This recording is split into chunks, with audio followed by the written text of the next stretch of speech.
Welcome to All Things Retreat Podcast. I'm Holly Porter, your host and CEO of Retreat R&R. With over 25 years of experience in designing transformative retreats, I'm here to share insights and inspiration to help you create extraordinary experiences. Whether you're a pro or just starting out, you'll find valuable ideas here. Enjoy the ride. Let's dive in. Hey everyone, welcome to the show today, or welcome back to the show. We're happy that you're tuning in and listening to us talk about all things retreat. My guest today is Lainey Cavazos. She is a retreat business strategist and the founder of the Retreat Planner. With 20 plus years experience in hospitality, including 6 years at the Marriott International, where she led loyalty marketing across the Middle East and Africa and drove 36% revenue increase at the Ritz-Carlton. She now helps retreat leaders build profitable, sustainable businesses using the same methodology trusted by world top hospitality brands. Her work has been tested across 100 plus retreats. She hosts How to Run Profitable Retreats, the #1 podcast for retreats on Apple Podcast and Spotify. Welcome to the show. I'm so glad to be here, Holly. Thank you so much for having me. Yeah, happy to have you. We're going to have a great discussion today. You've got lots of retreat experience, which I love. And that's super helpful for our listeners so that they can learn how they can also be successful in the retreat industry. So let's get into it. We've got a few questions here. Are you ready? Yes, I am. Okay. Many retreat leaders focus on creating transformational experiences, but you talk a lot about building a profitable retreat business. What's the biggest mistake you see people make when trying to turn retreats into a real revenue stream? Well, this is one of my favorite questions. It's because so many times we feel or we believe that our passion and profit are not working together. Like if we're passionate about something, we want to help people transform their lives, then it's at war, right? With profit and having revenue when it's completely the opposite way. Especially it happens with all these people who want to change the world. They want to create transformation. They want to find new ways on how to help the world become better in different layers and shapes and forms. And because of that, they feel that they should not be making any money, that they should be doing it just from the goodness of their hearts. But Right. the reality behind the scenes is that people, when they do that, they cannot sustain it. So they're taking away their gifts and what they're supposed to do for the world just because they're running on passion alone. When passion and profit, they work together. I agree. And, I think in the industry, because so many people are heart centered that do transformational retreats, especially, yeah, it's like they've got to work together, because if you're not profitable, eventually you're going to have to stop because you can't keep bleeding the line, right? Yes. Yeah. I mean, I tell a lot of people, I think like retreats are not for the faint of heart, right? Like it does require an additional financial investment that if you were just running online courses or doing one-on-one coaching, because their expenses are higher, the filters for people saying yes are higher. Yeah. So you need to have grit. Yes. You need to have grit to be running retreats. Like there's no way around it. And if you do not believe you should make money and you should have a business that pays you, you're probably better off not doing retreats. Yeah, I know. Because if you're just doing them for fun, you're kind of sucking the fun out of it. Right. I mean, I'll just tell this story very quickly. I had this person once, like she came and she was hosting a retreat, and I just gave her like a single consultation so she could sell her spots. And she did, right? She started selling spots. So she had like 16 women to come all the way from Australia to Mexico for a retreat. Wow. But we didn't do anything of her pricing, her numbers, nothing. And it turns out she miscalculated her cost very bad, to the point that she didn't know how she was gonna keep running her travel, because she was coming from Australia, so she had plans to stay longer. Sure. And then she had no money. So she checked out from the retreat. I was there, I was present, I saw it happen, and she just checked out because her mind could not be present because she was so worried and concerned. Yeah. Oh gosh, about that's awful. paying her bills, about being able to survive. Yeah, especially when people go international.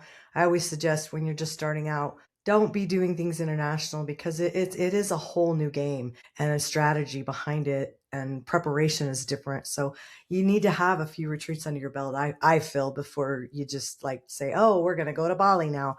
It just, a lot of people just don't realize how much strategy is behind it.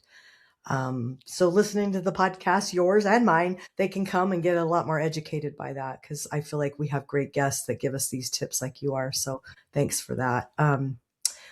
You worked in luxury hospitality and helped launch the Marriott Bonvoy loyalty program in the Middle East and Africa before moving into the retreat industry. How did that background influence the way that you teach retreat leaders to design and sell their retreats now? Oh my gosh, this is also one of my favorite questions because it takes me back into memory lane about all the crazy events that I ran. So I did like dinners in front of the Giza pyramids and private concerts for Craig David. And it was wonderful. And it gave me the foundations of Yeah. how we should be running retreats like a hospitality business, Mm. like a tour agency that actually creates transformation. That is, it goes deeper, it goes beyond wellness tourism. Yeah. And the way you need to do it is through having structure. And the best way to know it is to know how to do customer service, right? And that's one of the biggest pieces that I've learned at Ritz Carlton: customer service, how you take care of people, and how you create luxury experience, because those are the ones that people remember and Yeah. they want to come back to. And then loyalty marketing, right? It was one of the biggest like wins of my career in the corporate space to be part of the team that launched Marriott Bonvoy, because loyal customers spend 67% more than non-loyal customers. Mm. So how could we incorporate loyalty marketing inside of our retreats?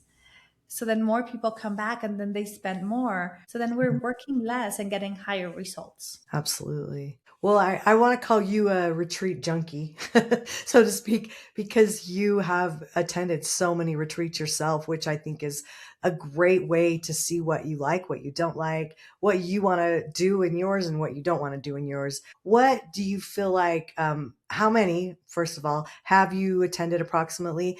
And what would you say has moved the needle the most in what you've learned about that? I would say in the past 5 years, I've attended probably around 40 retreats, give or take. I remember at the beginning of my, like the path, I actually went to a retreat every week for 6 months. Oh, So that's like 24 just on that. And then now I go at least quarterly to a retreat every single year. So I do at least 4 retreats per year.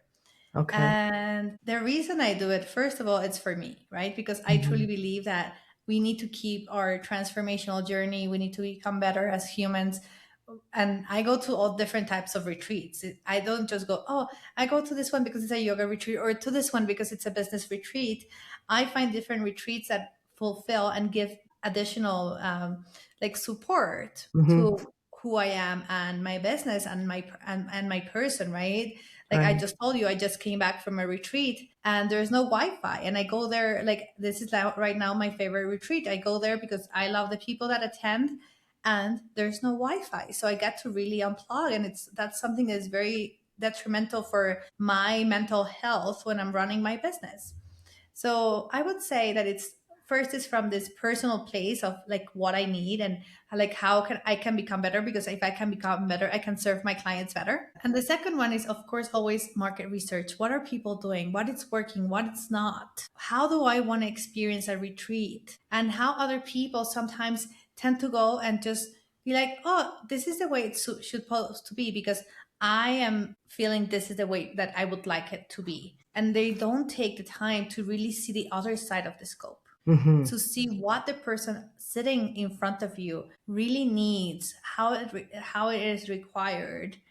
And to be honest, I get so many stories out of going to retreats just from experiences, seeing retreat leaders, how they deal with like drama or a good situation, or how they leverage opportunities, or how they lose opportunity sales opportunities inside of the retreat because they're hiding. Yeah. So, I mean, it's just, I enjoy it so much. Yeah. Well, and you want them to be educated too and experienced. It's a talent, and a skill to have the tools to be able to handle things when things do fall apart at events. And I think that's why I'm a component of the concierge services. If you've got a tribe of people and you don't have a team that's doing the logistics and the back end thing for you, that's a well earned thing to pay for, I think, is to just like let that be off your plate and come in and just shine in your zone of genius and teach what you know, but let somebody else handle all the logistics. Cause those are the stressful things I think that definitely leaders end up falling apart, trying to handle it all, doing it all themselves. Right. Yeah, and usually this comes from a place of scarcity where they be like because they don't do their pricing right, so they don't have a budget to have someone Right. help them through the process. Yeah. And the truth is, you should be focusing on your magic, what you're great at, Mhm. not on things that you're not great at. So if you're not great at planning or following up or doing emails, you should not be doing that. You should be Yeah. focused on the things that really make you shine and then hire out everything else that you don't need because it will make a huge difference on your business. At the beginning, you might feel like it's taking out of your profit, but if you're running your business really on a profitable way, it's not because it's Yeah. accounted for and it's In the giving you beginning. time. Yeah. Yeah. It just, you got to start from the top and budget it in. I know. What do you think the difference is between hosting a retreat that simply breaks even and creating a retreat that becomes a six-figure business? Oh, great question. So, first of all, I do believe that most people, when they say I broke even, they're lying and they did not break even. They Okay. lost money. Oh dear. Oh Think wow. about it. Most people wonder if you're breaking even, that means you probably did not quote the time that it took you to promote, to market, and to sell your Yeah. retreat. The hours of sales calls, those are part of your cost and they should be accounted for. So if you're breaking even just on the cost of running Mhm. the retreat, like the operational cost, that means you're actually losing money. Right. So Yes. most people say, oh, I no, but I broke even. It's okay. And I always question it because if you broke even, that usually tells me that you did not run your numbers properly. Right. Yeah. Or So I didn't lose money, and it's like, didn't. But if you didn't pay yourself, you lost money because there's value to your time. exactly. And I actually tell people, I said, like, if you didn't budget to pay yourself, and then let's say you break a toe and you cannot come, how are you going to pay someone to come and fulfill your role if there's no Yeah. budget for that? Yeah, I think so.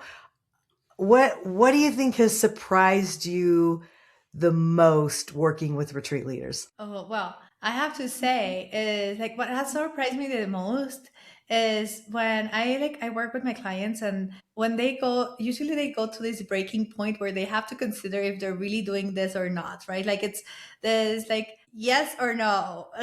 Like this end of the line, right? It feels like the chasm, right? Like a Yeah. chasm. Like they have to go through.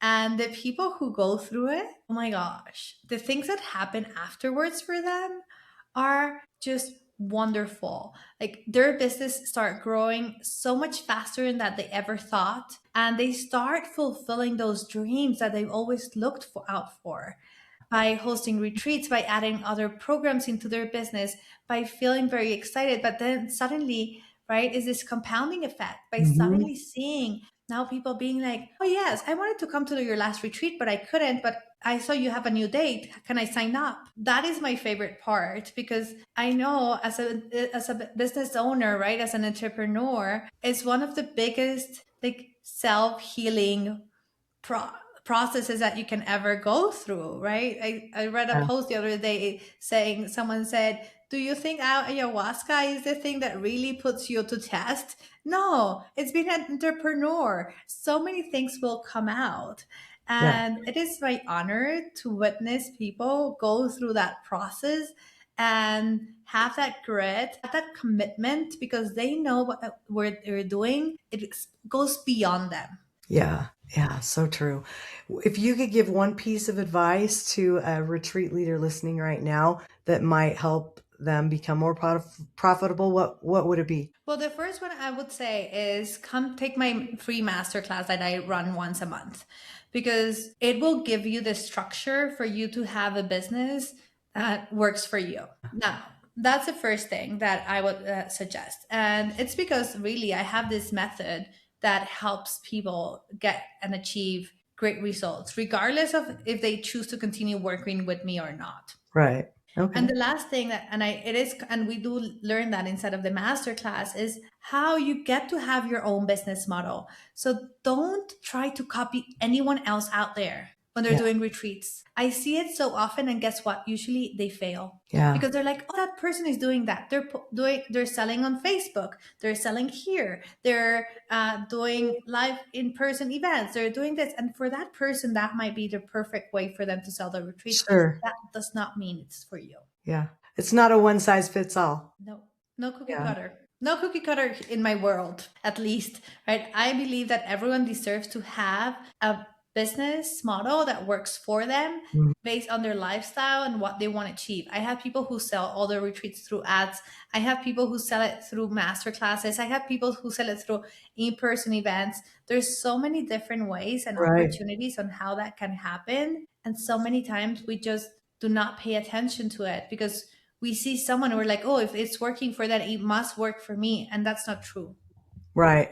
Yeah, I agree. So if someone's listening right now that wants to host a retreat, but they're not sure if their idea could actually become profitable, what's a few things that they should evaluate before they even like start in the planning process, looking for the venue, all the Oh yeah. logistics? I mean, I always say that the venue is almost the last thing you should be Yeah. looking at into, but I mean, a lot of people would be against that point, Yeah. that way of doing things. But I like reverse engineering. I'm like, Hmm. let's look at your business in 5 years. Yeah. Where do you want to go? Okay, and Right. then what are the steps you need to do in order to get there?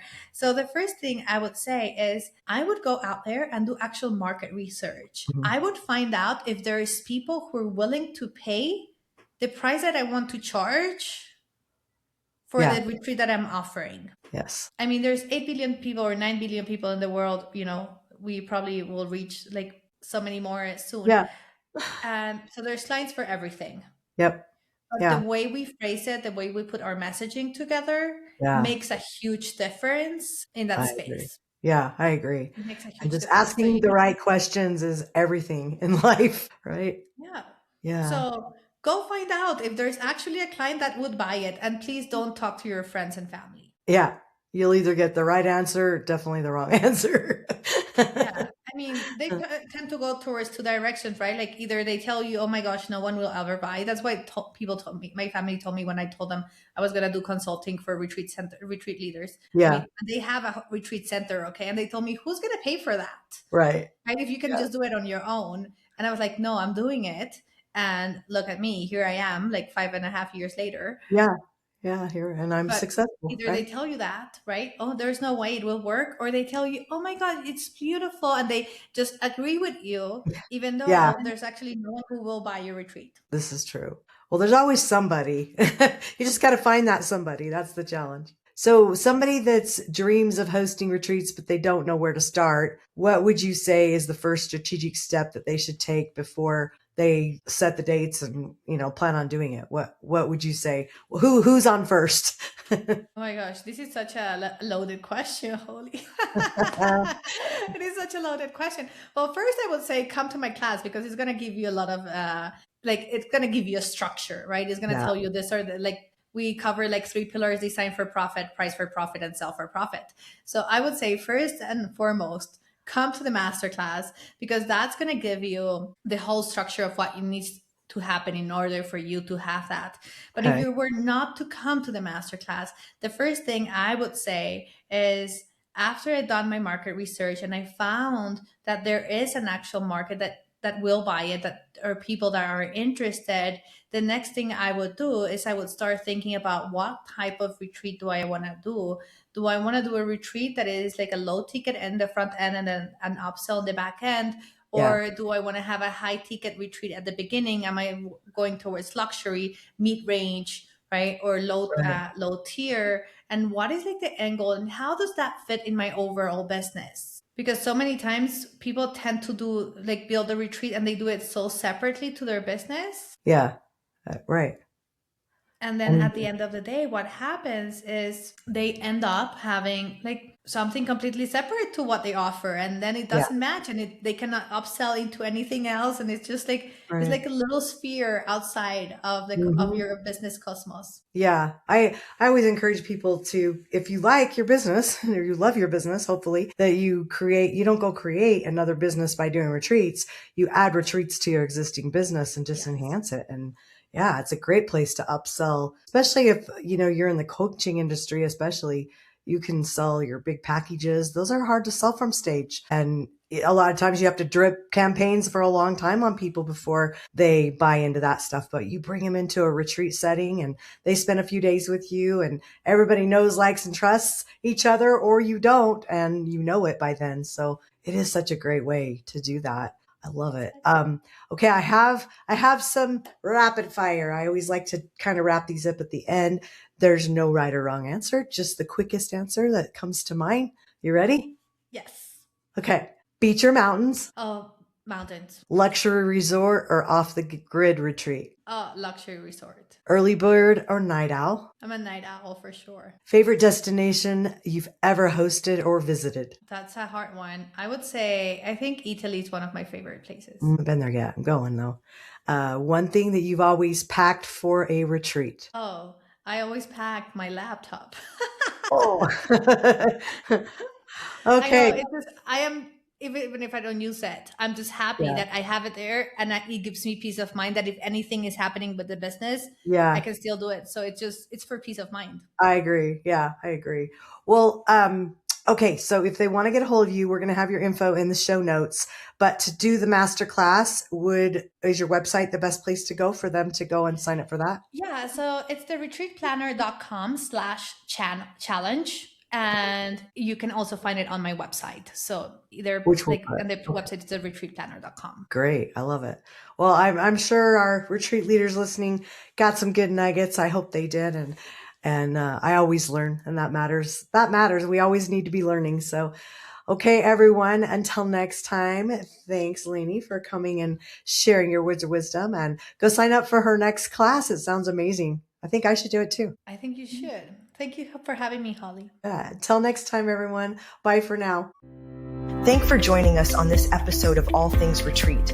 We hope you're leaving with new ideas, fresh inspiration, and the motivation to take your retreats to the next level. Don't forget to subscribe and leave us a review.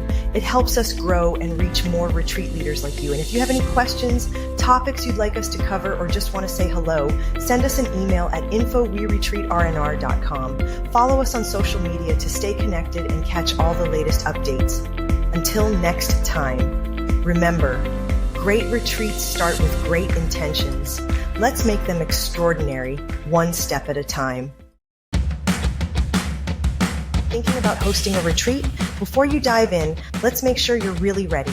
Grab your free Are You Retreat Ready checklist and find out if you've got everything in place from your purpose and pricing to your audience and agenda. Don't guess. Get clear. This quick checklist will show you exactly where you stand and what you need to make your retreat a success. Click the link below in the show notes to grab your gift and take the first step toward hosting with confidence.